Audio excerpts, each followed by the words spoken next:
नमस्कार, मैं हूं सत्यपाल और आप देख रहे हैं CWB हिंदी न्यूज। शक संवत 1946 विक्रम संवत 2081 आज भाद्रपद मास के शुक्ल पक्ष की एकादशी तिथि और दिन शनिवार है। तदनुसार अंग्रेजी तारीख 14 सितंबर सन 2024। सबसे पहले एक नजर आज की सुर्खियों पर। सरसों की कीमतों में तेजी का सिलसिला बरकरार, बताएंगे आज के ताजा भाव। बैंक ऑफ बड़ौदा गुरुग्राम में आई सुपरवाइजर के पदों पर भर्ती, बताएंगे पूरी अपडेट। हरियाणा में पान गुटखा मसाला पर 1 साल के लिए लगा प्रतिबंध।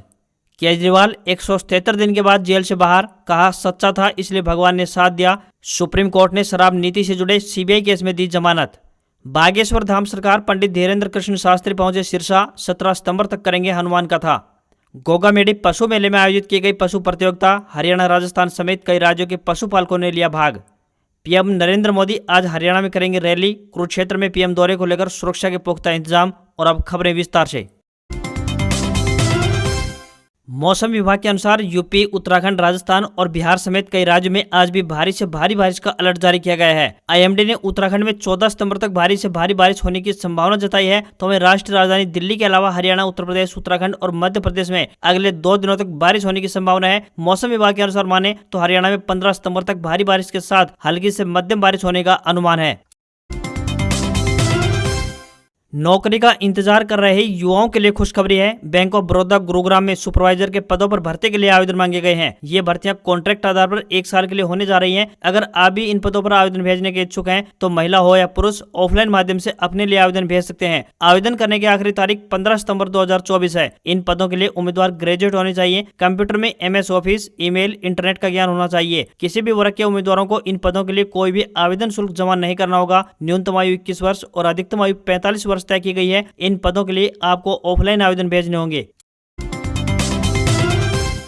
हरियाणा में पान गुटखा मसाला खाने वालों के लिए बुरी खबर है। सरकार ने प्रदेश में पान, गुटखा और मसाला पर सरकार ने 1 साल के लिए प्रतिबंध लगा दिया है। हरियाणा में तंबाकू और निकोटीन यानी गुटखा और पान मसाला की बिक्री पर रोक लगा दी है। सरकार ने सभी जिलों के DC और पुलिस अधीक्षक सहित सिविल सर्जन और खाद्य सुरक्षा अधिकारियों को इस आदेश के कड़ाई से पालन करने के भी निर्देश जारी कर दिए हैं।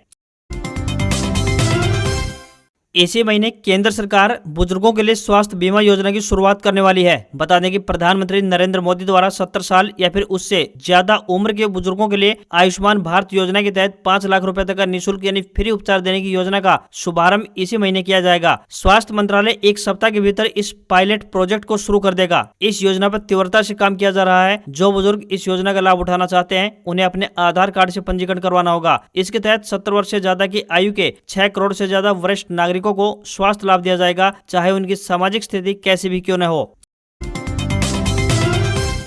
हरियाणा में विधानसभा चुनावों के लिए नामांकन प्रक्रिया का दौर खत्म हो चुका है। बीजेपी हो या फिर कांग्रेस या फिर कोई अन्य दल से टिकट की उम्मीद लगाए बैठे नेताओं की अनदेखी हुई तो उन्होंने बतौर निर्दलीय प्रत्याशी चुनावी रण में उतरने का ऐलान भी कर दिया। कुछ ऐसा ही अंबाला कैंट से देखने को भी मिला, जहां कांग्रेस पार्टी से टिकट की मजबूत दावेदार चित्रा सरवारा ने बागी तेवर दिखाते हुए निर्दलीय प्रत्याशी के तौर पर नामांकन पत्र दाखिल कर दिया। बता दें कि इसी साल पहले महीने में निर्मल सिंह और उनकी बेटी चित्रा सरवारा ने आम आदमी पार्टी को अलविदा कहकर कांग्रेस पार्टी का दामन थामा था। हालांकि आम आदमी पार्टी ज्वाइन करने से पहले दोनों बाप बेटे कांग्रेस में ही थे। कांग्रेस पार्टी ने अंबाला विधानसभा सीट से निर्मल सिंह को प्रत्याशी घोषित कर दिया, लेकिन अंबाला कैंट से उनकी बेटी चित्रा सरवारा की टिकट काट दी। बेटी चित्रा सरवारा के बतौर निर्दलीय प्रत्याशी नामांकन दाखिल करने के मुद्दे को लेकर निर्मल सिंह ने पल्ला झाड़ते हुए कहा कि उनकी बेटी शादीशुदा है, यह उनका खुद का फैसला है।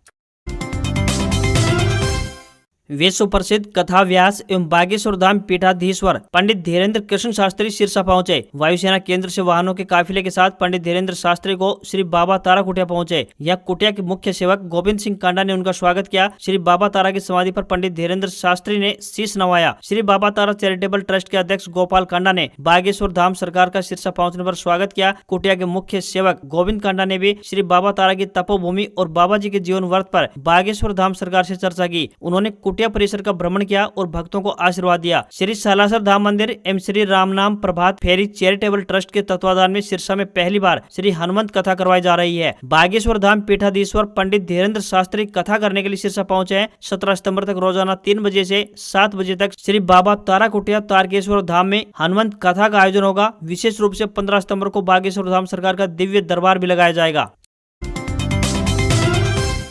हरियाणा विधानसभा चुनावों के लिए सभी 90 सीटों पर होने वाले आम चुनाव के लिए कुल मिलाकर 1561 उम्मीदवारों ने 1747 नामांकन पत्र भरे हैं। सोमवार 16 सितंबर तक नामांकन वापस लिए जा सकते हैं। इनमें भिवानी विधानसभा क्षेत्र से सबसे अधिक यानी 31 उम्मीदवारों तथा नांगल चौधरी विधानसभा क्षेत्र में सबसे कम यानी 9 उम्मीदवारों ने अपने नामांकन दाखिल किए। हरियाणा विधानसभा चुनाव 2014 की बात करें तो कुल मिलाकर 1351 उम्मीदवारों ने चुनाव लड़ा था, तो वहीं 2019 के विधानसभा चुनाव में 961 उम्मीदवारों ने नामांकन किया था। वहीं दूसरी तरफ बात करें तो हरियाणा में फतेहाबाद विधानसभा सीट से निर्दलीय प्रत्याशी के तौर पर नामांकन भरने वाले बागी भाजपा नेता गोविंद कांडा का नामांकन रिजेक्ट हो गया है। छंटनी के दौरान गोविंद कांडा समेत कुल मिलाकर 8 प्रत्याशियों के नामांकन रद्द हुए हैं, जिनमें अधिकतर कवरिंग कैंडिडेट हैं। गोविंद कांडा का नामांकन इसलिए रिजेक्ट हुआ है क्योंकि वे नामांकन करने खुद नहीं आए थे, बल्कि अपनी लीगल टीम को भेजकर पर्चा दाखिल करवाया था।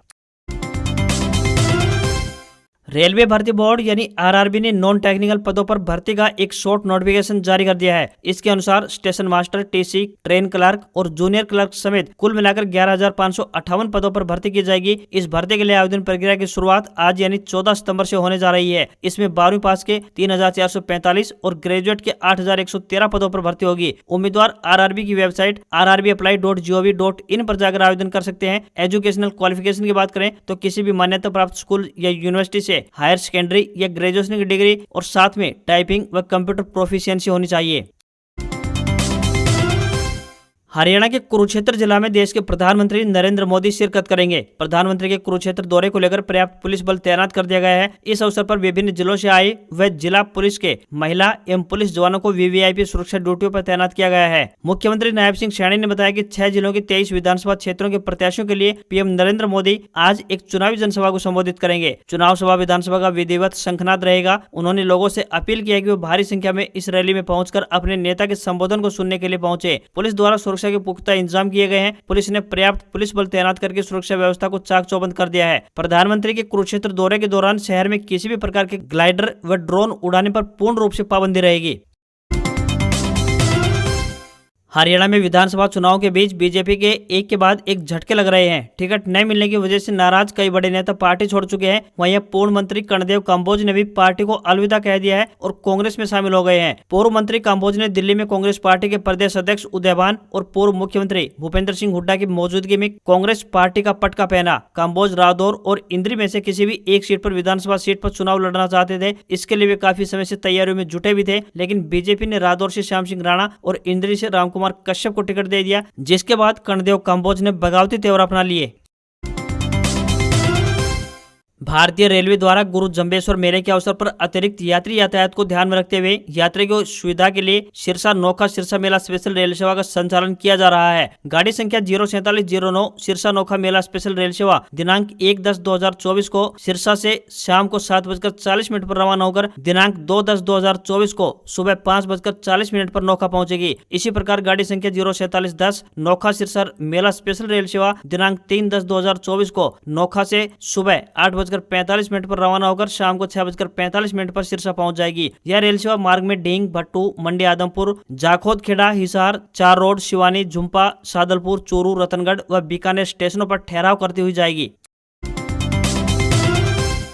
आम आदमी पार्टी यानी आप के लिए एक बड़ी खुशखबरी सामने आ रही है। दिल्ली के मुख्यमंत्री अरविंद केजरीवाल को सुप्रीम कोर्ट से जमानत मिल गई है। जस्टिस सूर्यकांत और जस्टिस उज्जवल भुइयां की बेंच ने केजरीवाल को 10-10 लाख रुपए के निजी बॉन्ड पर रिहा करने का आदेश सुनाया। उनके ऑफिस जाने और इस मामले पर किसी भी तरह की टिप्पणी करने पर रोक लगेगी। जस्टिस सूर्यकांत ने कहा है कि केजरीवाल मामले के गुणदोष पर कोई सार्वजनिक टिप्पणी नहीं करेंगे। ईडी मामले में लगाई गई शर्तें इस मामले में भी लागू होंगी। फैसला सुनाते हुए जस्टिस भुइयां ने सीबीआई को खूब लताड़ा। उन्होंने कहा कि सीबीआई को पिंजरे में बंद तोते की धारणा को दूर करना चाहिए और दिखाना चाहिए कि वह पिंजरे से बाहर तोता है। सीबीआई को सीजर की पत्नी की तरह होना चाहिए, संदेह से परे। सुप्रीम कोर्ट ने दिल्ली हाई कोर्ट के 5 अगस्त के फैसले को निरस्त कर दिया, जिसमें केजरीवाल की जमानत याचिका खारिज कर दी गई थी। अरविंद केजरीवाल न तो मुख्यमंत्री कार्यालय और न ही सचिवालय जा सकेंगे। किसी भी गवाह से किसी भी तरह की कोई बातचीत भी नहीं करेंगे। मेडिकल काउंसलिंग कमेटी ने राउंड 2 सीट अलॉटमेंट रिजल्ट जारी कर दिए हैं। कैंडिडेट ऑफिशियल वेबसाइट mcc.nic.in पर जाकर अपना रिजल्ट देख सकते हैं। सिलेक्टेड कैंडिडेट 14 से 20 सितंबर के बीच मेडिकल कॉलेज में एडमिशन ले पाएंगे। इसके बाद कॉलेज में बची हुई सीटों की डिटेल्स 22 सितंबर तक MCC के पोर्टल पर अपलोड करेंगे। वहीं दूसरी तरफ NTA ने CSIR UGC नेट एग्जाम का रिजल्ट जारी कर दिया है। कैंडिडेट ऑफिशियल वेबसाइट csirnet.nta.ac.in पर जाकर रिजल्ट चेक कर पाएंगे। देश भर में यह एग्जाम 25 से 27 जुलाई के बीच हुआ था।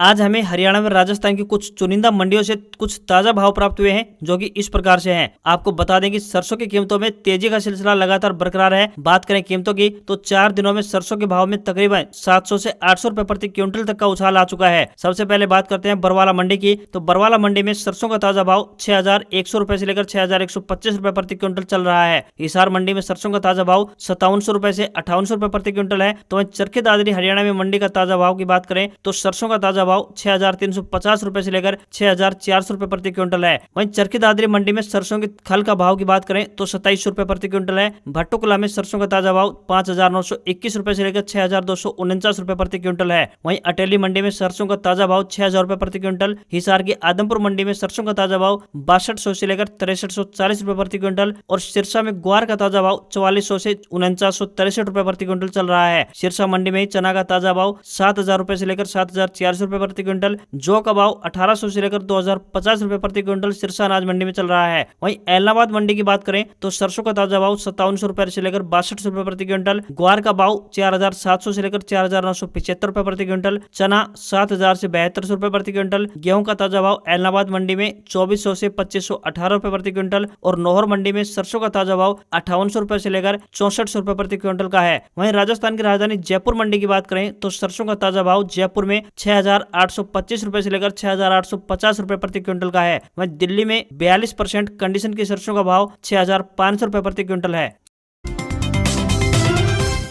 भारतीय शेयर मार्केट में हफ्ते के आखिरी कारोबारी दिन सेंसेक्स 71 अंक की गिरावट के साथ 82,890 के स्तर पर क्लोज हुआ। निफ्टी में भी 32 अंकों की गिरावट रही और ये 25,356 के स्तर पर बंद हुआ। आईटीसी, रिलायंस, भारतीय एयरटेल और इन्फोसिस ने भारतीय बाजार को सबसे ज्यादा गिराया, जबकि बजाज फाइनेंस, एक्सिस बैंक और बजाज फिनसर्व ने बाजार को ऊपर खींचने का काम किया। वहीं 10 ग्राम 24 कैरेट सोना 1243 रुपए बढ़कर 73,044 रुपए पर आ गया है। तो वहीं 1 किलोग्राम चांदी 2912 रुपए बढ़कर 86,100 रुपए प्रति किलोग्राम के स्तर पर पहुंच गई है। वहीं दिल्ली में 10 ग्राम 22 कैरेट सोने की कीमत 68,400 रुपए और 10 ग्राम के ही 24 कैरेट सोने की कीमत 74,600 रुपए पहुंच गई है। आज खबरों में इतना ही। देखते रहिए आपका अपना हरियाणा का सबसे बेहतरीन news channel CWB Hindi news. नमस्कार। इसी आशा के साथ आपका दिन शुभ रहे।